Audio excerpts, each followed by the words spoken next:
Hospitalization following extremely high dose. My name is Patsy.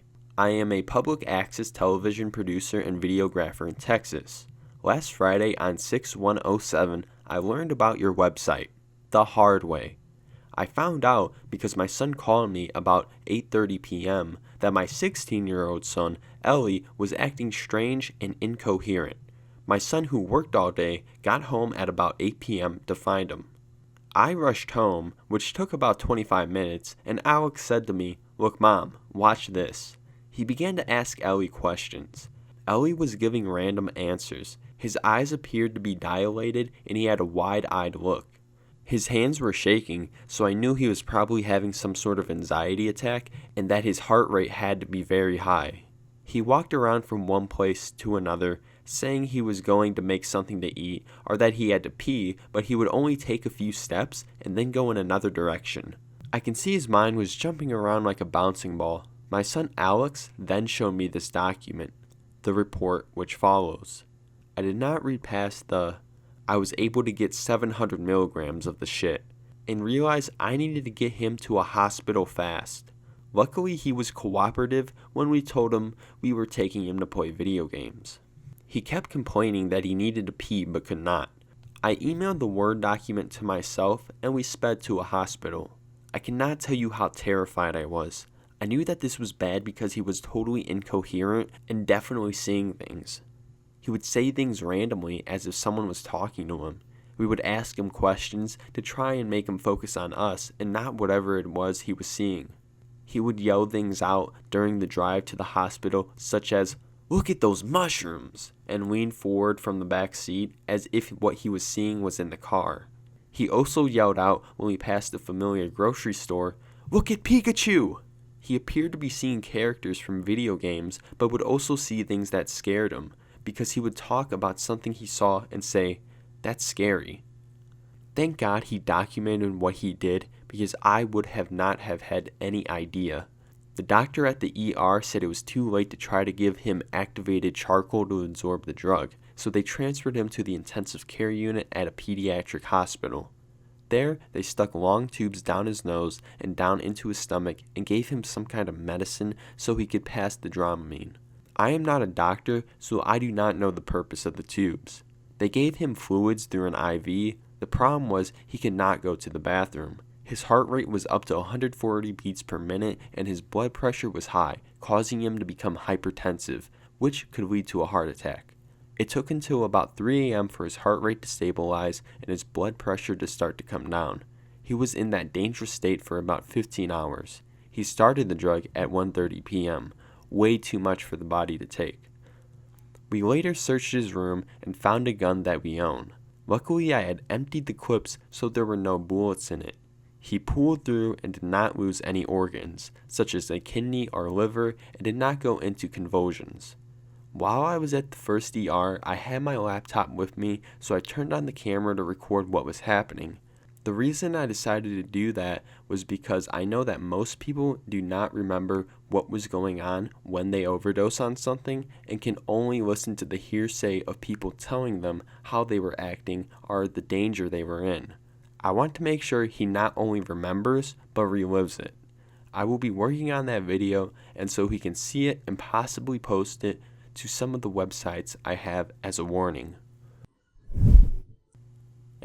Quick break. No one here. She did leave a link in this report actually, but it actually turns out the videos aren't no longer available, but I'm leaving it in the description below if you're still interested, because it's kind of like still part of the story.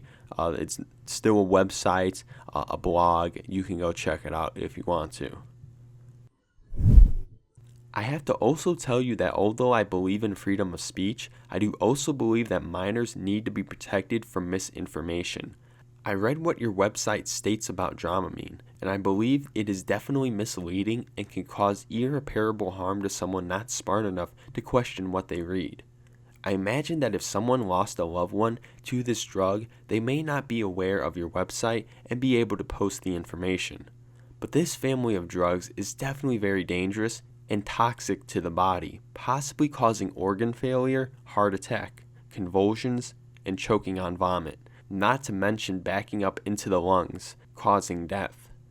You should have much bigger precaution messages in big red letters for the stuff you post. Alright, no one here again. If you're really confused about what she's talking about or what website this is she's referencing Erowid, and keep in mind this was made back in 2007, the experience here or when it was posted. And I'm not sure if Erowid just wasn't on their shit at the time, because she did say misinformation.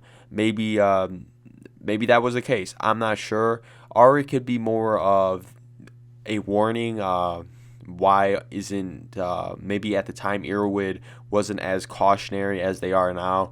For this trip report, they do have a warning sign in here, and maybe she was getting on about that. So I just wanted to clarify what she was kind of triggered about there. I can tell you this stuff was a horrible experience for all of my family. They were all affected as well, and my family all across the country were calling to check on us. I hope this is the last time I have to contact you about something someone read on your website that adversely affected someone. The report following is exactly how my son typed it. It has not been altered. You can see his mind going towards the end of the document. Friday, June 1st, 2007, 1:32 p.m. It is 1:32. I'm here at home with a day to kill, and I've read reports on erowid.org about Dimenhydrinate, one of the active ingredients in Dramamine, a common over-the-counter anti-motion sickness pill. So letting curiosity getting the best of me, I've decided to go to the local Walmart and pick a bottle of it. For only $3.72, I was able to get 700 milligrams of the shit and ready to ingest them all, as it takes large amounts to cause auditory and visual hallucinations. When I got home, I decided to take 6, 50 milligrams each, at 1:20 p.m. Eat some tacos and down the other 6 after I've eaten, because having a stomach full of pills without any buffer between them will probably make my stomach very uncomfortable. I plan to record every now and then the effects being taken toll on my body, because as I've read in the reports, amnesia usually follows the day after. Nothing to do now but wait and see what happens. 2:02 p.m.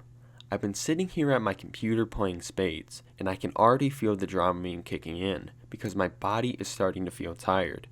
My short-term memory is also being affected because I cannot remember things that I'm trying to do, and I find it hard to concentrate. Also, my body feels very light, like when I smoke dro. 2:15 p.m. I just went to the restroom, and I'm starting to hallucinate. The cabinets under my sink started to pulsate, and I'm seeing designs on the wall that I know are fragments of my imagination. I'm going to go back to the computer and wait this thing out. 2:37 p.m.